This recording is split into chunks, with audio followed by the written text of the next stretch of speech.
자, 오늘부터 여호수아 말씀 함께 묵상하도록 하겠습니다. 여러분들의 눈이 저와 함께 성경을 보면서 함께 나가겠습니다. 자, 여호수아 1장 1절입니다.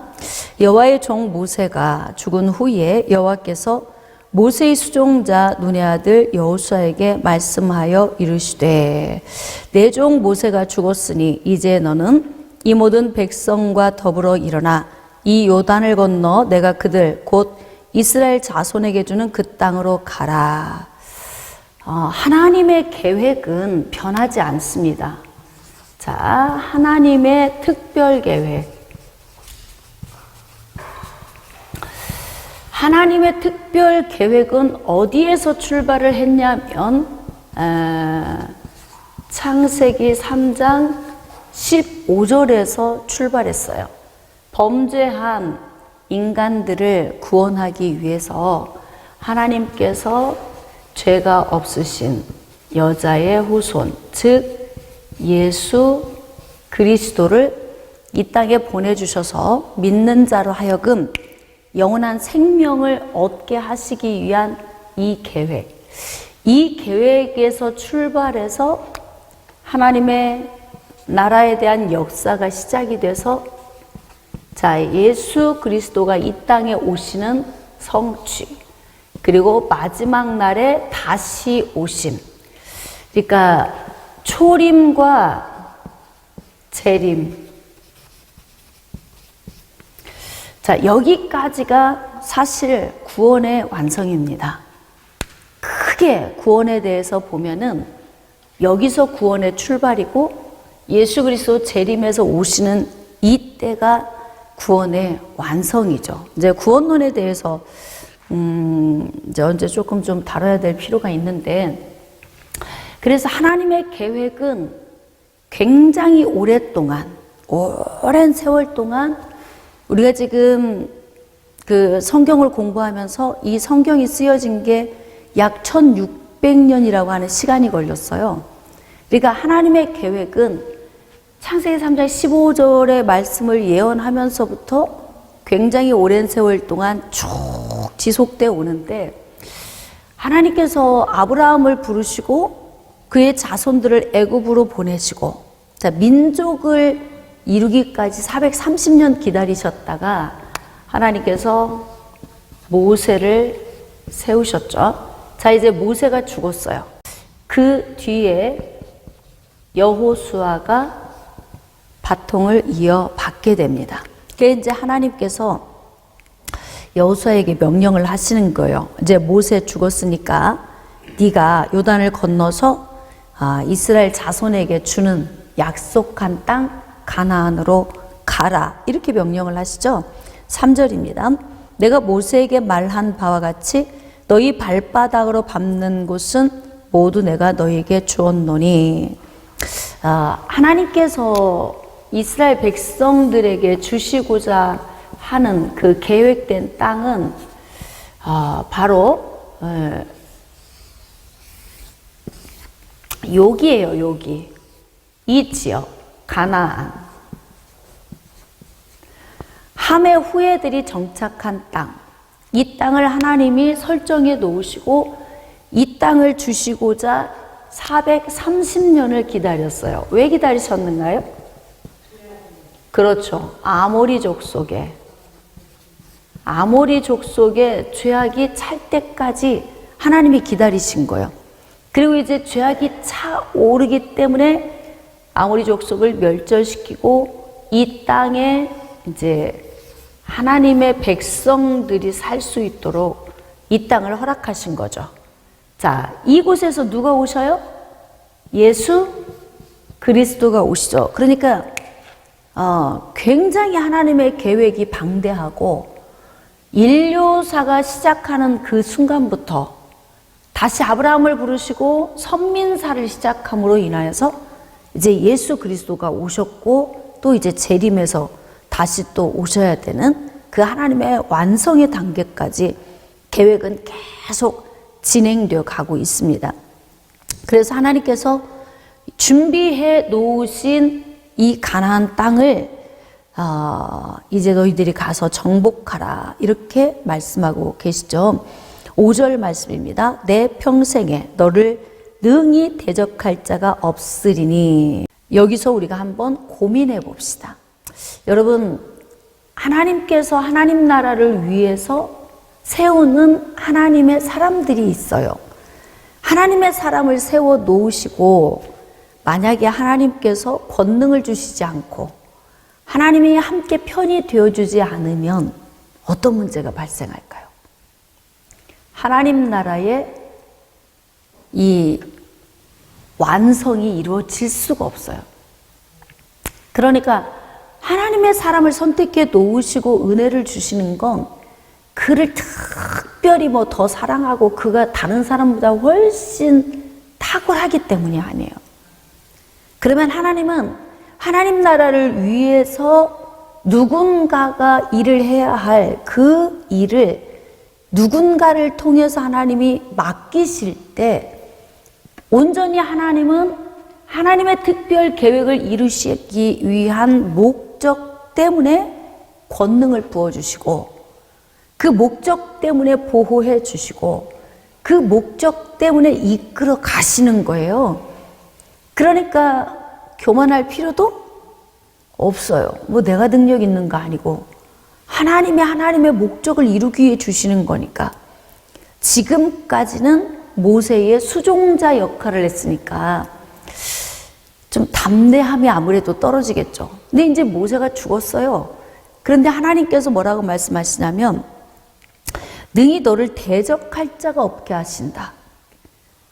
여호수아가 사는 동안 대적 당해야 할 일을 안 하고 산다는 의미가 아니에요. 다시 말하면 그만큼 하나님이 여호수아를 강력하게 붙드신다는 거예요. 그 말씀 속에는 여호수아가 부족하고 연약하고 때로는 쓰러지고 넘어질지라도 하나님은 하나님의 특별 계획을 위해서 바리케이드가 되어주신다. 그러니까 다윗식으로 하면은 여호와는 나의 힘이시오, 여호와는 나의 요새시오, 산성이시오, 피할 바위시오, 뭐 이렇게 나의 요새시오 쭉 이야기하잖아요. 그러니까 하나님은 나의 산성처럼 견고하게 나를 보호해 주시는 분이라는 거잖아요. 그러니까 여러분들을 하나님이 보호해 주시는 이유가 무엇이냐면 여러분 각자 나름의 삶 속에서 하나님이 여러분을 쓰시고자 하는 목적이 있어요. 권사님이 오늘 음료수도 사고 간식을 사서 그 무거운 걸 들고 막 오셨는데 그것 때문에 또 하나님이 내 편이 되어주시는 거 아닐까? 응? 하게 하시려고. 그러니까 누군가를 섬기고 이런 것들이 아니 뭐 이게 무슨 주의 일이야 이럴 수 있는데 내가 지금 하고 있는 일의 궁극적인 목적이 하나님 나라와 관계된 일이라면 이게 다 주의 일이 되는 거예요. 그래서 우리 나름 하나님이 우리를 쓰시고자 하는 위치에서 우리를 대적하지 못하도록 바리케이드가 되어주시고 그리고 모세와 함께 있었던 것 같이 너와 함께 있을 것임이니라. 우리가 하나님과 함께 하고 싶은데 내가 하나님과 함께 해야지 하고 함께 한다고 하는데 하나님이 나와 함께 하지 않으면 아무 소용 없습니다. 그러니까 내가 하나님과 함께 하고자 할 때 하나님이 나와 함께 해 주셔야 비로소 하나님과 동행이 되는 거잖아요. 그러니까 하나님은 하나님의 백성들과 왜 함께 하시냐면 단순히 지금 이 땅에서 우리가 살고 있는 시간 동안에 잘 먹고 잘 살고 뭐 윤택하고 거기에서 머무르게 하려는 게 아니에요. 하나님은 하나님의 백성들이 그렇게 살기를 원하시지만 궁극적인 목적은 하나님 나라를 위한 통로로 우리가 서 있기를 원하시는 거예요. 그러니까 지금 여호수아도 하나님이 사용하시는 통로로 서 있으니까 하나님께서 함께 해주시겠다는 거죠. 뭐 하나님께서 하나님 나라 일을 하라고 하시고 함께 안 하시면 누가 해요? 못하지. 그것도 그렇게 원망과 불평이 몸에 배어 있는 이스라엘 백성들과 함께 해야 되는 이 사역 가운데 하나님이 함께 하지 않으면 할 수가 없죠. 그런데 내가 너를 떠나지 않고 버리지 않고 함께 해줄 거니까 강하고 담대하라. 그동안에는 모세의 시종자였기 때문에 좀 위축돼 있죠. 그리고 너무나 모세가 하나님과 대면하면서 친밀한 영적 교제를 이루니까 여호수아는 늘 어떻게 하면 내가 모세처럼 될 수 있을까?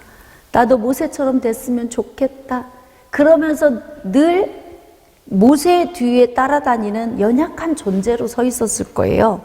그런데 지금 하나님께서는 모세처럼 너도 그렇게 영권을 주고 모세와 함께 했던 것처럼 내가 너와 함께 할 것이고 모세를 사용한 것처럼 내가 너도 사용하겠다.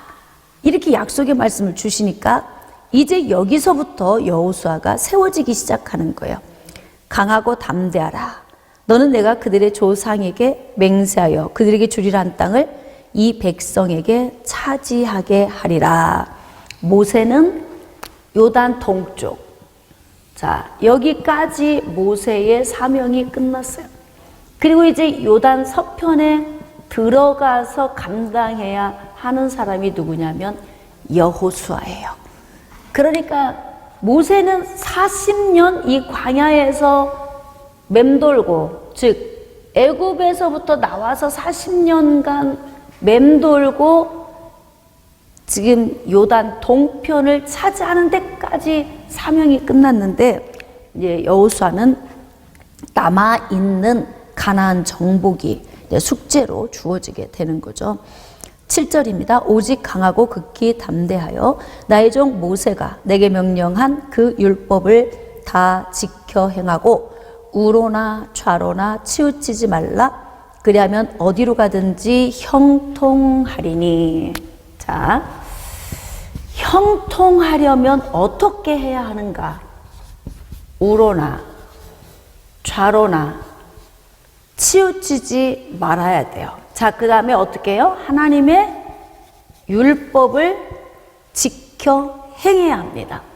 그러니까 우리가 여기에서 보면은 하나님께서 우리에게 요구하시는 삶의 방식이 있어요. 우리는 우리 인간의 방식으로 마음껏 살 수도 있어요. 그러나 하나님의 백성으로 선택된 자들은 하나님이 원하시는 방법 안에 있으면 어떤 은혜를 얻냐면 형통이라는 복을 얻게 된다는 거죠. 그래서 가장 먼저 어떻게 해야 되느냐? 율법을 내 삶의 기준에 두고. 자, 그리고 우로나 좌로나 치우치지 말라는 건 뭐예요? 여기에는 이제 굉장히 넓은 의미가 되어 있어요. 자, 과거, 그 다음에 좌, 미래. 자, 과거의 세상과 미래의 세상. 그 가운데에서도 과거는 어디를 이야기하냐면 애굽에서 우상을 숭배하면서 이방 신상 앞에서 송아지를 만들고 그 앞에서 숭배하며 자연스럽게 애굽에서 살았던 그 삶도 따라가지 말고, 그런데 그들이 지금 광야에 나와서도 모세가 시내산에서 말씀을 받을 때 금송아지 만들어 놓고 제사 지내고 그렇게 다 했잖아요.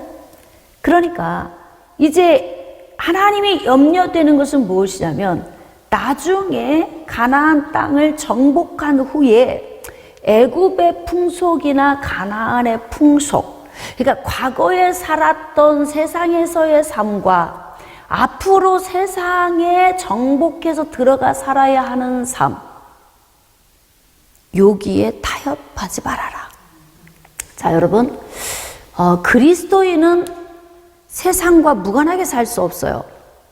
절에 들어가서 사는 사람은 속세를 떠나서 자기 혼자 돌을 닦으며 얼마든지 살 수 있죠. 그런데 그리스도인은 세상 속으로 파송된 자들이에요. 그런데 이제 잘 봅시다. 애굽에서 살았을 때는 이제 영적인 의미로 보자면 우리가 구원받기 전에 세상을 의미해요. 그런데 애굽에서 구출받았잖아요. 하나님의 백성으로서의 삶을 살아야 하잖아요. 그런데 하나님의 백성으로서의 삶을 살아야 하는 이곳도 어디예요? 이곳도 세상이야. 그런데 달라진 게 있어요.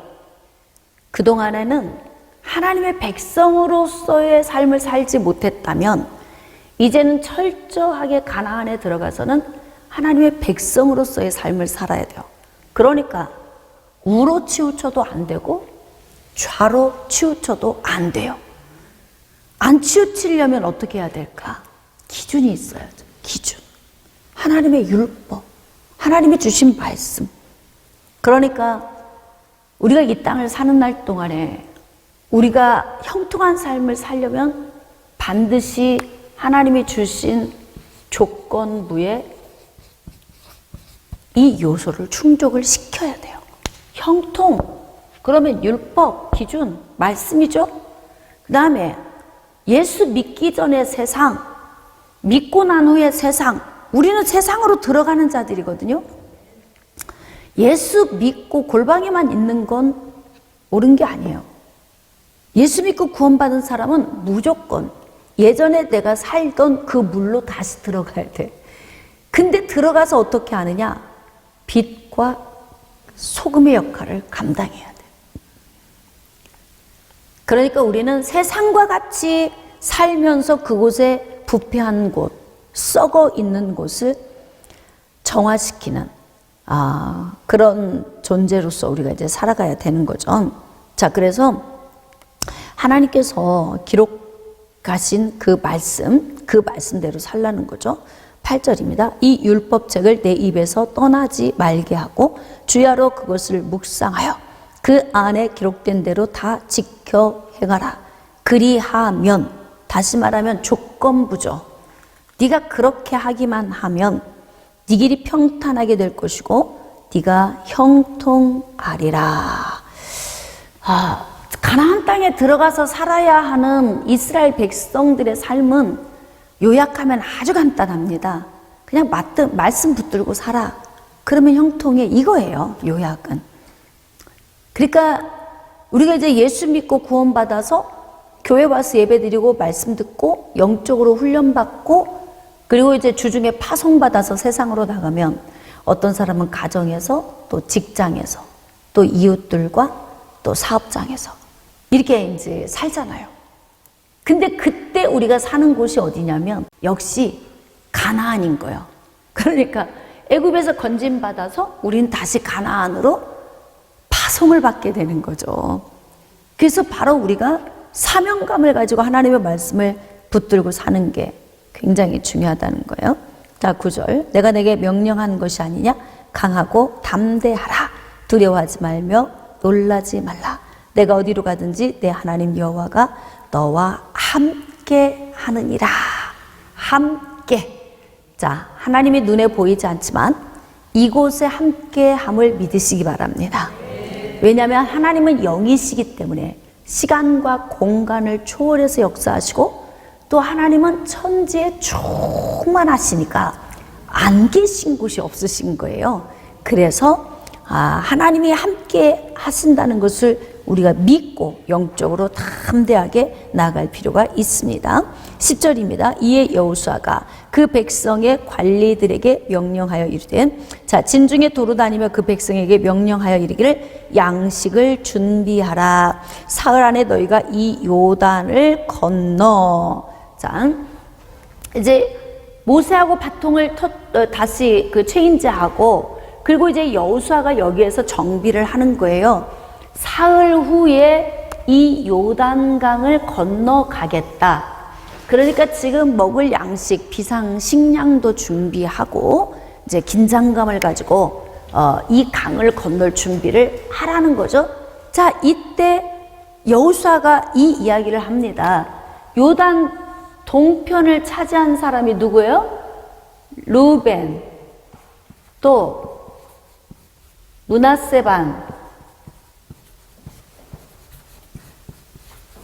갓지파, 루벤 지파, 므낫세 반 지파, 갓지파. 이 두 지파 반이 여기에 정착하는데 조건이 있었죠. 어떻게? 요단 서편을 정복할 때에 20세 이상 전쟁에 나갈 수 있는 남자들이 이들에 앞서서 가겠다. 그리고 우리에게 이 땅을 주면 우리가 여기서 정착해 살고, 서편에서 정착을 다 할 때까지 우리는 전쟁을 치르고 싸우고, 그리고 다 땅을 분배하고 나면 다시 돌아오겠다. 이게 지금 루벤과 므낫세 반지파와 갓지파의 수장들이 모세와 언약을 했던 거예요. 그런데 지금 이제 여호수아가 그 이야기를 다시 하는 거죠. 그래서 이제 양식을 준비하고 사흘 안에 너희가 이제 요단을 건너야 된다 이야기를 하고, 12절에 여호수아가 또 루벤 지파, 갓지파, 므낫세 반 지파에게 말하여 이르되, 14절입니다. 너희의 처자와 가축은 모세가 너희에게 준 요단 이쪽 땅에 머무르려니와. 그래, 요단 동편을 이야기하죠. 너희 모든 용사들은 무장하고 너희의 형제보다 앞서 건너가서 그들을 돕되. 그쵸? 이들이 서약한 대로 지금 명령하고 있어요. 그래서 15절 보니까 후반부에 그 땅을 차지하기까지 하라. 그리고 다 차지하고 나면 어떻게 하라? 요단 이쪽 해 돋는 곳으로, 즉 동편으로 돌아와서 그곳에서 이제 차지하고 평안히 살아라. 지금 그 이야기를 하고 있고요. 자, 16절. 그들이 여호수아에게 대답하여 이르되, 당신이 우리에게 명령하신 것은 우리가 다 행할 것이요, 당신이 우리를 보내시고는 곳에는 우리가 가리이다. 여러분, 이게 한번 말을 했는데 이들이 말을 바꿀 수 없는 이유가 뭘까요? 간다고 했다가 안 간다고 할 수 있을 거예요. 근데 간다고 한 것을 끝까지 지키는 이유가 무엇일까요? 분깃을 얻었기 때문에 그래요. 그러니까 이미 자신들의 처자와 또 짐승들이 다 정착해서 살 수 있는 것들을 다 지금 얻어놓았잖아요. 이미 수확을 다 획득을 했단 말이에요. 그러니까 이들은 안 돼요 라고 말할 수가 없어요. 만약에 안 돼요 그러면 어떻게 해요? 처자와 짐승이 같이 가서 전쟁을 치르고 땅을 정복하는데 같이 노력을 해야 합니다. 자, 그렇기 때문에 자신들이 이미 분깃을 얻었기 때문에 이들은 자신의 말을 번복하지 않고 이제 나가게 되는 거죠. 우리가 이제 가겠습니다. 그래요. 17절. 우리는 범사에 모세에게 순종한 것 같이 당신에게 순종하려니와. 왜 이렇게 될까요? 하나님이 여호수아에게 영권을 부어주시니까 되는 거예요. 그리고 하나님께서 모세와 함께 했던 것처럼 나도 함께 하겠고, 모세에게 권능 부어준 것처럼 권능 부어줄 것이고, 그래서 네가 나의 특별 계획의 이 통로로 멋지게 쓰임받도록 내가 너와 함께 하겠다라고 했기 때문에 이들이 이제 여호수아에게 순종할 수 있는 거죠. 18절입니다. 누구든지 당신의 명령을 거역하며 당신의 말씀을 순종하지 아니하는 자는 죽임을 당하리니 오직 강하고 담대하소서. 야, 뭐 일찍 자신들의 분깃을 다 얻어놨으니 뭐 얼마나 행복하겠어요.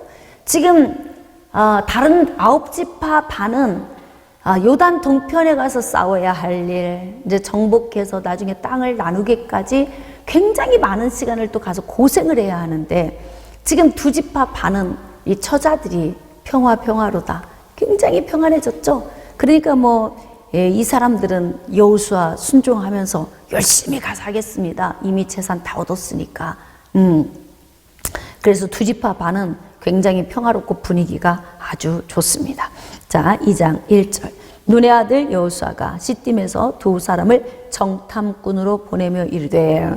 여기 정탐꾼 이야기 나오니까 또 이제 과거가 생각나죠. 모세가 모압 평지에서 40년 동안 광야에서 맴돌았을 때를 회상했던 것처럼 우리도 좀 40년의 삶을 이게 회상하면서 이제 민수기, 신명기, 여호수아 이 말씀을 같이 이렇게 묵상을 해야 하는데, 민수기 13장에 보면 1차 가데스 바네아 사건이 있었어요.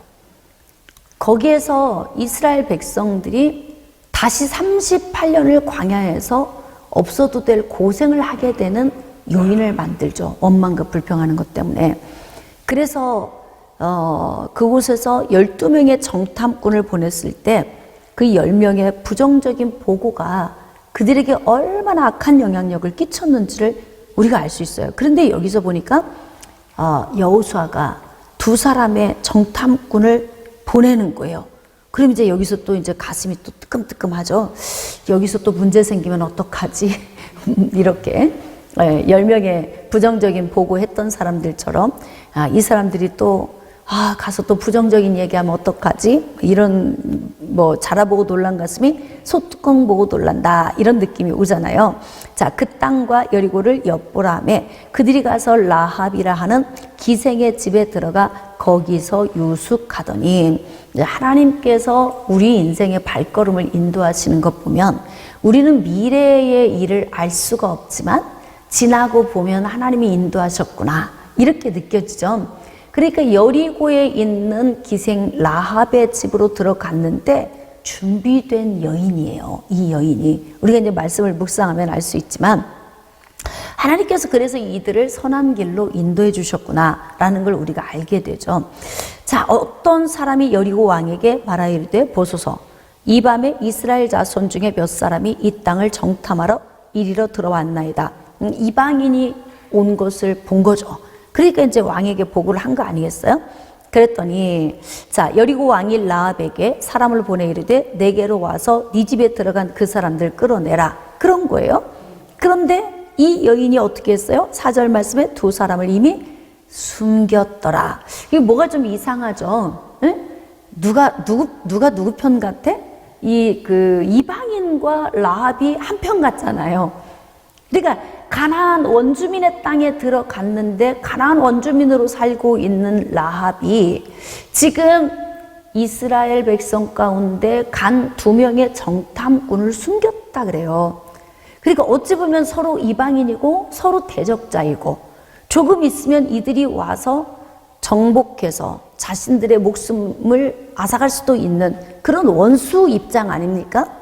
그런데 라합이 하는 행동을 보니까 굉장히 독특하죠. 그래서 이 정탐꾼 2명을 숨겼다는 거예요. 근데 이제 이 여인이 왜 이런 행동을 했는가를 나중에 이제 우리가 알게 돼요. 자, 5절. 그 사람들이 어두워 성문을 닫을 때쯤 되어 나갔다. 왜냐하면 숨겨놓고 이 사람들이 아까 성문 밖으로 갔습니다. 이렇게 거짓말을 한 거예요. 그러니까 뒤를 따라서 막 나갔는데 이제 해가 지니까 성문은 닫혔고 이제 2명의 정탐꾼은 이제 숨어 있는 거죠. 자, 그런데 두 사람이 나가고 나니까 이제 라합이 그 사람들에게 올라오는 거죠. 8절. 또 그들이 눕기 전에 라합이 지붕에 올라가서 그들에게 이르러. 라합이 하는 행동이 좀 여상치 않아요. 사실 적군이죠. 적군. 대적자입니다.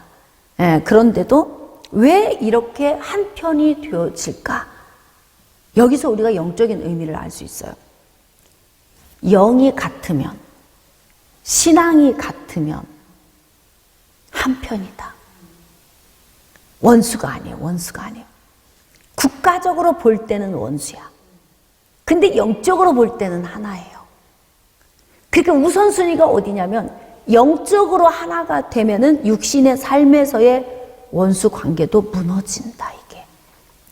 그래서 우리가 전 세계에 가면 할렐루야, 아멘으로 소통이 다 되잖아요. 해외에 사역을 나가면 사람들이 공항에 막 나와서 이렇게 팻말을 들고 있어요. 그런데 막 할렐루야, 누군지 몰라? 잘 이제 이야기만 듣고 가는 거잖아요. 근데 이쪽에서 할렐루야 그러면 알아, 저쪽에서.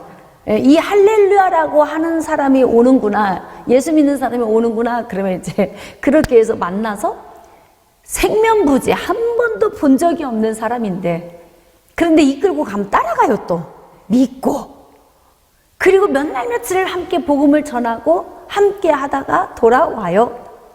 그러니까 그런 걸 보면은 영적인, 즉 신앙이 같은 것은요, 민족과 민족을 초월하게 돼요. 우선순위가 어디에 있냐면요, 영에 있어요. 그러니까 하나님의 자녀가 되면은 육신적인 원수의 관계가 다 깨어지고 무너진다는 거죠. 그러니까 지금 라합이 두 명의 정탐꾼에게 하는 행동을 보니까 이미 원수의 관계 깨진 것 같아. 그쵸? 대적자의 관계도 깨진 것 같습니다. 자, 9절입니다. 라합이 숨어 있는 그들에게 와서 말을 하죠. 여호와께서 이 땅을 너에게 주신 줄을 내가 안다. 이게 뭔 얘기예요? 이방인의 여인이, 가나안 원주민인 이 여인이 이스라엘의 하나님을 이야기하고 있어요. 이스라엘의 하나님. 자, 근데 그 하나님이 이 땅을 주신 줄 안대. 그러니까 라합은 굉장히 똑똑한 사람입니다. 어차피 저들의 하나님이 이 땅을 주셨고 이 땅을 정복하게 한다면 내가 어떻게 해야 살 것인가? 어디로 붙어야 될 것인가? 그러니까 대적을 하지 말고 한 편을 만들어버리자. 그러면 내가 살 수 있다. 여러분, 우리가 인생을 사는 동안 가장 중요한 게 뭐라고 그랬어요? 목숨. 생명보다 더 중요한 게 있어요? 없어요. 아니, 대적이 와서 가나안 정복하고 다 죽였어요. 여기서 죽는 것보다 사는 게 낫지 않아요? 그냥 죽어버려야 돼? 그러니까 이 라합은 복을 받은 여인이죠. 왜 정탐꾼 두 명이 라합의 집으로 갔을까? 이미 하나님께서 이 여인을 만나 주신 거예요. 그러니까 나라와 나라 민족을 생각하면 대적자인데 같은 신앙, 같은 하나님 한 분을 섬기니까 가족이 된 거예요. 형제와 자매가 된 거죠. 그러니까 하나님께서 이 여인을 만나 주셔서 구원받아서 아니까 이들의 발걸음을 라합의 집으로 인도하셨다. 우리가 이렇게 좀 깨달을 수 있겠습니다. 자, 우리가 너희를 심히 두려워하고 이 땅 주민들이 다 너희 앞에서 간담이 농란이 정탐을 하러 가서 듣고 오는 이야기가 뭐냐면 정신적인 상태를 보고 옵니다. 여러분, 가데스 1차 이 정탐꾼, 이들은 가서 어디만 보고 왔냐면 눈으로 보여지는, 육신으로 보여지는 것만 보고 왔어요. 사람은 장대하고 크고 숫자도 너무 많고 성읍도 견고하고 뭐 어느 것 하나 부족함이 없는 거예요. 눈으로 보여지는 걸 보는데 지금 모압 평지에서 간 두 명의 정탐꾼은 정신 세계를 보고 옵니다. 그러니까 눈으로 보여지지 않는 그 안에 있는 심리적인 상황을 보고 오는 거예요. 그러니까 여러분, 싸움 잘하는 사람은 참 싸움 잘하던데 저는 싸우려면 심장부터 벌렁거려가지고 져버려. 막 심장이 뛰어서 싸움을 잘 못해요. 그건 뭐냐면 이미 내가 심리적으로 져버린 거지. 그러니까 심리적으로 지면은 다지는 거예요. 그래서 우리가 인생을 사는 동안 가장 중요한 게 뭐냐면 정신적 요인이 굉장히 중요합니다. 그런데 이 정신적 요인에 성령의 능력이 임하시고 이 정신적 세계에 하나님의 말씀이 부어지면, 그러면 이 말씀이 우리의 삶의 이 중심, 주축이 되는 거예요. 주축. 그래서 이기는 거죠. 그래서. 그러니까 두 명의 정탐꾼이 가서 정탐하고 온 영역이 어디냐면 여리고 성읍 안에 있는 사람들의 심리적 요인을 보고 온 거예요. 심리적 요인. 간담이 녹았대요. 더 싸울 게 있을까요? 다 쫄아 있는데 위축되어 있기 때문에 이들은 싸울 수가 없는 상태가 되어 있어요. 자, 이는 너희가 애굽에서 나올 때 여호와께서 너희 앞에서 홍해물을 마르게 하신 일, 40년 전 일을 얘기해요. 40년 전 일을. 그러니까 이스라엘 백성들이 애굽에서 나와서 40년 동안 광야를 맴돌고 있을 때에 이 과정을 지켜보는 이 가나안 원주민들은 멀리서 이스라엘의 하나님을 보게 되는 거예요. 홍해를 가르시고 그 다음에 요단 저쪽에 있는 아모리 사람들의 두 왕 시온과 옥에게 행한 일, 곧 그들을 전멸시킨 일을 우리가 들었다. 생략이 됐겠지. 많은 말들을 했겠죠. 뭐 어떻게 광야에서 40년을 살 수 있었느냐. 우리가 가서 근처에 가서 알아보니까 너희들은 새벽마다 가서 뭔가를 거두어다가 먹더라. 에? 뭐 반석에서 물이 나와서 먹더라. 뭐 기가 막힌 것들을 이들이 정보를 다 접해서 알아. 이것저것 뚝 자르고 홍해 사건과 그 다음에 여기 아모리 족속 헤스본 왕 시온과 바산 왕 옥을 친 사건만 머리와 꼬리 이야기를 쫙 하죠. 그러면 중간 얘기는 말하지 않아도 이 여인은 다 알고 있다는 이야기잖아요. 그쵸? 근데 이거를 이 여인만 아는 게 아니라 라합은 여리고 성읍의 대표성을 띠고 있는 거예요.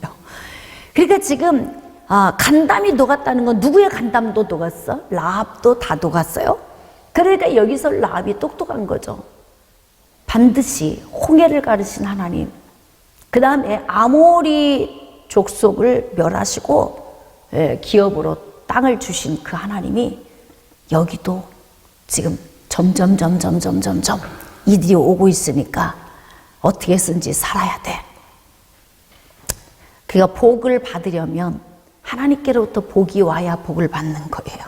그러니까 라합은 하나님이 오셔서 만나주셨고, 그리고 복을 받도록 하나님이 그의 인생을 이렇게 이끌어 가심을 우리가 알 수가 있죠. 우리가 듣자 곧 마음이 녹았고, 자 너희로 말미암아 사람이 정신을 잃었나니 오예. 그쵸? 이 두 명의 정탐꾼이 아마 서로 눈빛을 탁 주고받으면서 그랬을 거야. 오예. 싸울 것도 없네. 이미 다 이겨놓은 싸움이네. 뭐 이러겠죠.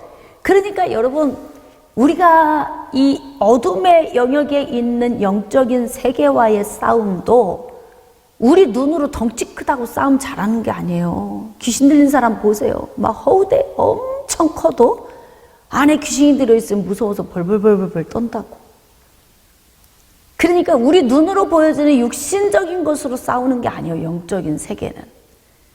그래서 하나님의 말씀으로 새기고 성령의 능력이 우리에게 부어져서 우리의 이 속사람, 우리의 그 정신세계가 하나님의 은혜로 무장되어 있으면 나머지는 다 이기게 돼요. 너희 하나님 여호와는 위로는 하늘에서도 아래로는 땅에서도 하나님이시다. 그렇죠, 여러분? 나 외에 다른 신 없다. 맞습니까? 그러니까 하나님 이외에 다른 신이 없다. 신은 천지를 창조한 존재여야 하고 신은 구원할 수 있는 존재여야 한다. 그러니까 세상에는 오직 유일하게 여호와 하나님 한 분만이 신이 될 수 있다. 귀신도 신인가? 아닌 거 맞아요? 왜 아닌 거예요?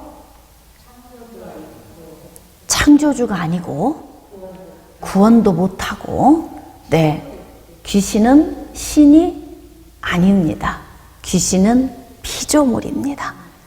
단지 타락한 천사로서 영물, 영적 존재이기 때문에 시간과 공간을 초월할 수 있고, 그리고 초월적인 능력을 소유하고 있을 뿐이에요. 그러나 신적 존재는 아니다. 깨달아지시면 아멘. 그러니까 상천하지에 오직 여호와 한 분, 이분이 바로 하나님이시다. 이렇게 지금 라합이 고백한 걸 보면 이게 구원받지 않고 이렇게 고백할 수 있을까요? 여러분, 구원의 조건은 마음으로 믿고 입으로 시인하는 거예요. 그런데 지금 라합을 보니까 마음으로 믿어지니까 입으로 시인을 하는 거 아닙니까? 그러니까 하나님께서도 이렇게 이방인 가운데에서도 구원을 주신다는 거예요. 오직 아브라함의 자손만 구원받는 게 아니에요. 아브라함을 부르신 목적은 모든 족속으로 말미암아 구원받게 하시려고 통로로 부르신 거예요. 그들만 선민으로서의 삶을 사는 게 아닙니다. 그러니까 이렇게 라합도 하나님이 구원을 주셔서 지금 여리고 성읍 안에 있는 심리적 요인을 다 정보를 말하게 하시잖아요. 정신을 잃었다잖아요. 그러니까 이제 싸움 쉽네 이렇게 되는 거 아니에요? 자, 12절. 그러므로 이제 청하노니 내가 너희를 선대하였은즉 너희도 내 아버지의 집을 선대하라. 야무지잖아. 알아서 해주세요. 그냥 알아서 해주세요. 여러분, 우리 오늘 유아실에 냉난방기를 달았어요. 근데 매사에 모든 일을 할 때에도 예수 믿으니까 좋은 게 좋은 거예요. 알아서 착하게 잘해주겠지? 이렇게 생각하면 큰 오산이에요. 냉난방기 6평짜리를 34만 원인가 주고 샀어. 아주 막 세일하는 데를 여기저기 뒤져가지고 그렇게 싸게 샀는데 송 집사님 전화 와서 목사님 시설비가 42만 원인가 이렇다는 거야. 그래서 뭔 소리냐 이게. 그리고 물어봤더니 물이 빠지도록 뭘 달아야 되고 뭘 해야 되고 이러는데 40몇 만원이래. 그래서 이제 제가 좀 바꿔줘 보세요. 그래서 이제 바꿨잖아, 전화를. 그래서 배수구는 그 동관하고 함께 묶어서 밑으로 떨어뜨려 주세요. 그럼 벌써 거기서 10만 원에서 15만 원. 어떤 사람은 그 모터를 10만 원에 받는 사람이 있고 15만 원 받는 사람도 있어. 똑같은데도 다 틀려. 그래서 견적을 꼭 뽑아보고 일을 하는 거예요. 그리고 한 미터당 15,000원, 5미터 기본으로 하고 미터당 15,000원인데 어떻게 돈이 그렇게 나옵니까? 제가 물은 거죠. 그랬더니 돈이 얼마로 뚝 떨어졌게? 22만 원으로. 그렇게 일을 하면서도 제가 느끼는 게 뭐냐면 매사에 야무져야 돼. 야무져야 됩니다. 자, 이 여인이 얼마나 야무지냐면 내가 너희를 선대하지 않았느냐. 그러니까 어차피 지금 가나안은 정복당하고 쑥대밭 될 건데 이때 어떻게 해줄 거냐 우리를. 또 이제 여기 말씀 보면 누가 또 생각이 나야 되는데 누가 생각이 나야 돼요. 성경을 여러분이 읽다 보면 막 창세기에서 계시록까지 왔다 갔다 하면서 성경을 읽으면서 여기서 누가 좀 겹친다, 누구 같다 이런 게 겹쳐. 누가 겹쳐? 모르겠어요, 잘? 다말 기억나요? 다말? 유다와 다말 사건. 창세기에 기록된. 그때 계보를 잇기 위해서 시아버지 유다에게 들어갈 때 창녀처럼 들어갈 때 인장 주세요, 끈 주세요, 지팡이 주세요. 그러니까 뭔가 나한테 증표를 달라 이거지. 네. 나중에 내가 양으로 주겠다, 짐승으로. 그럼 나한테 뭘 증표를 줘야 하지 않느냐.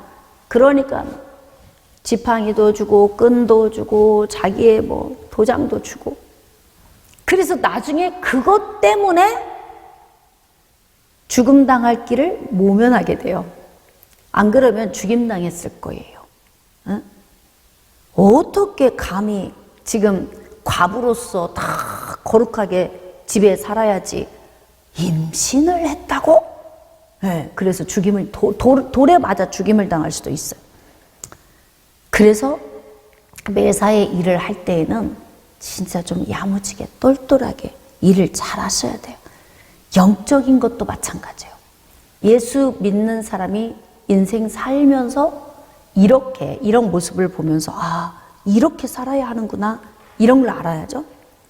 제가 교회 이전을 할 때 이삿짐 센터 3군데, 4군데 견적을 받았어요. 하여튼 450부터 200까지 나왔어요. 제가 얼마에 왔게 여기? 200에 왔어요. 200에. 그러니까 모든 일을 할 때 다말처럼 라합처럼 이렇게 야무지게 잘해야 된다는 거예요. 자, 이제 13절. 그리고 나의 부모와 나의 남녀 형제와 그들에게 속한 모든 사람을 살려줘 우리 목숨을 죽음에서 건져내라. 나만 살려주세요가 아니잖아요. 여기서 우리 일가 친지 가족 다 살려내라. 그러면 여러분 지금 이런 상황에 이 정도의 은혜를 입었는데 들어줄까 안 들어줄까? 여러분 같으면 어떨 것 같아요? 아이 그럼 들어줘야지. 어떻게 안 들어줘? 자기의 목숨을 건져줬는데. 여러분 지금 이 여리고 왕에게 잡혔으면 죽었어요. 이 여인이 숨겨줬기 때문에 산 거란 말이에요. 근데 지금 뭔들 못 들어주겠습니까? 그러니까 이때 요구하라. 내가 나라 절반이라도 주겠노라. 그럼 얼른 얘기해야 돼. 아이 뭘요, 괜찮아요. 또 이건 또 착한 거야. 바보야. 순진한 거야. 예? 바보. 그러니까 여러분 예수 믿는 사람이 어떻게 살아야 하는가를 성경 보면서 배우는 거예요. 그냥 좋은 게 좋은 거다. 예, 그래서 뭐 음식점에 갔는데 막 바퀴벌레가 나왔는데 우린 예수 믿잖아. 그러니까 여기만 숟가락으로 살짝 떠내고 그냥 먹어 조용하게. 이건 그 예수 믿는 걸 잘못 적용하는 거예요. 우리의 권리가 있잖아요. 그러면 사장님 불러서 다시 음식을 해오라고 해야지. 근데 난 여기서 신뢰하고 먹을 수가 없다. 나와야죠, 그냥. 그러니까 우리가 행동을 취할 것이 뭔지, 좋은 게 좋은 거다, 은혜가 은혜다, 이런 방식으로 우리를 살라고 말씀하진 않으세요. 진짜 여러분이 인심을 쓰고 싶으면 내가 그냥 손해를 봐도 확 내가 그냥 인심을 쓰고 져버리는 것과는 달라, 이런 게. 인생을 살 때. 그래서 라합을 통해서 이 똑똑한 라합 한 사람 때문에 그 일가 친지 가족들이 다 살게 되겠죠. 14절. 그 사람들이 그에게 이르되 네가 우리의 이 일을 누설하지 않으면. 여기도 똘똘하네. 그냥 알았어 살려줄게가 아니에요. 그러면 조건이 있어. 누설하지 않아야 돼. 너 비밀로 지켜주면 다 살려주겠다. 지금 이렇게 이야기가 오고 가고 있잖아요, 그 밤에. 그래서 어떻게 해요? 자, 정말 우리의 목숨으로 너희를 대신하고 여호와께서 우리에게 이 땅을 주실 때에는 인자하고 진실하게 너를 대우해 주겠다. 어떻게 하면? 누설하지 않으면. 자, 그래서 15절. 라합이 그들을 창문에서 줄로 달아내리니 그 집이 성벽 위에 있으므로 그가 성벽 위에 거주하였습니다. 자, 그러면서 라합이 어떻게 하냐면, 진짜 이거는 적군인데 아군이 됐잖아요. 서로 영적으로 하나가 된 거잖아요. 16절. 라합이 그들에게 이르되 두렵건대 뒤쫓는 사람들이 너희와 마주칠까 하노니 너희는 산으로 가서 거기서 사흘 동안 숨어 있다가 뒤쫓는 자들이 돌아간 후에 너희의 길을 가라. 이렇게 친절하게. 그러면 두 명의 정탐꾼이 돌아간 후에 안전하게 자신들이 진치고 있는 곳에 도착하면 라합이 새록새록 생각이 나겠죠. 그 받은 은혜가 생각이 나겠죠. 자, 17절. 그 사람들이 그에게 이르되 네가 우리에게 서약하게 한 이 맹세에 대하여 우리가 허물이 없게 하리니. 자, 우리가 이 땅에 들어올 때, 그 밑줄 그읍시다. 우리를 달아내린 창문에 이 붉은 줄을 매고 내 부모와 형제와 내 아버지의 가족을 다 내 집에 모으라. 그러니까 이야기는 어디까지 돼야 되냐면요, 이야기가 시작이 됐으면 종결까지 다 돼야 돼. 그러면 비밀을 지켜주면 살려주겠다. 그러고 가버렸어. 그럼 어떻게 살려야 되면 막 지금 이스라엘 백성들이 여리고 성읍에 쳐들어오는데 그때 동동을 어떻게 하자고 했지? 그럼 어떻게 해야 우리가 살지? 이건 늦은 거예요. 그러니까 정확하게 마무리를 잘해야 돼. 붉은 줄을 매고 다 네가 사랑하는 존재들 다 네 집으로 모아. 그러면 다른 거 싹 쓸어버릴 때 그 붉은 줄을 달아맺어 있는 너희 집만 손대지 못하게 할 거니까. 그럼 딱 된 거 아니에요? 이 정도 됐으면? 참 야무지네. 21절. 라합이 이르되 너희의 말대로 내가 하겠다. 자, 그리고 그들을 보내어 가게 하고 가자마자 붉은 줄을 창문에다가 메어 달았다. 여러분 얼마나 크게 달았겠어요. 이게 잘 보이게 하려고. 여러분 같으면 어떻게 하겠어? 나는 붉은색으로 포장을 쳐버릴 것 같은데. 네? 아주 그냥 집을 둘둘 말아가지고 아주 붉은색으로 다 해버릴 것 같은데, 나 같으면. 그러니까 라합도 아마 야무져서 그 이상으로 했을 것 같아. 눈에 띄게 하려고. 누구만 몰라요? 원주민들은 몰라. 라합이 미쳤나 봐. 우리가 지금 간담이 녹아서 지금 저들이 이 요단강 동편에서 지금 뭔가 막 움직이는 움직임이 여리고 성읍 위에서 높이 보니까 다 보이는데, 간담이 녹고 다 지금 거의 죽어가고 있는데 막 붉은색을 막 집에다가 동여매니까 아휴, 이제 또 저렇게 정신까지 또 이상해지는구나. 예? 이게 여리고 주민들이 아마 그렇게 생각하지 않았을까 싶어. 그러거나 말거나 살아야지. 예, 살아야죠. 그래서 어떻게 해요? 그럼 또 여러분이 또 이럴 수 있지. 아이, 기왕이면 여리고 성읍 사람 다 살려야지. 그러면 정탐꾼 와서 살려서 놓아보낸 거 탈로 나서 죽어요, 죽어. 그치? 그 여리고 왕이 놔두겠어요, 그냥? 그러니까 어쩔 수 없어. 그냥 우리끼리만 지금 살아야 되는 상황이에요. 안타깝지만. 그러니까 그때도 머리를 잘 써야 돼. 또 오지랖 넓게 옆집도 오라고 그러고 저 집도 오라고 그러고 이 집도 오라고 그러고 막 다 오라고 해서 우리 같이 살자. 그러면 거기에서 또 정보를 또 가서 흘리는 사람이 그럼 있지. 있어. 그러니까 인생의 어떤 문제를 풀어갈 때에 생각을 좀 많이 깊이 좀 할 필요가 있어요. 23절. 그 두 사람이 돌이켜 산에서 내려와 강을 건너 눈의 아들 여호수아에게 나아가서 그들이 겪은 모든 일을 고하고 여호수아에게 이르되 진실로 여호와께서 그 온 땅을 우리 손에 주셨으므로 그 땅의 모든 주민이 우리 앞에서 간담이 녹더이다. 여러분 생각해 봅시다. 민수기 13장 가데스바네아 1차 때에 12명이 가서 정탐할 때 상황과 지금 상황이 다른 게 있어요, 없어요? 없어, 하나도. 그 땅이고 그 사람들이고 다 똑같은 사람이란 말이에요. 똑같은 땅이고 똑같은 곳에 보고 왔는데 이게 이렇게 다르다니까. 그냥 육신의 눈으로 보이는 것만 쫙 보고 오면 겁에 질려가지고 부정적인 요인을 이야기하는데 가서 심리적 요인을 다 파악하고 왔잖아요. 그러니까 뭐 가니까 키가 장대하더이다, 성읍은 견고하더이다, 막 과실을 보소서 이렇게 크더이다, 이런 얘기 할 필요도 없어요.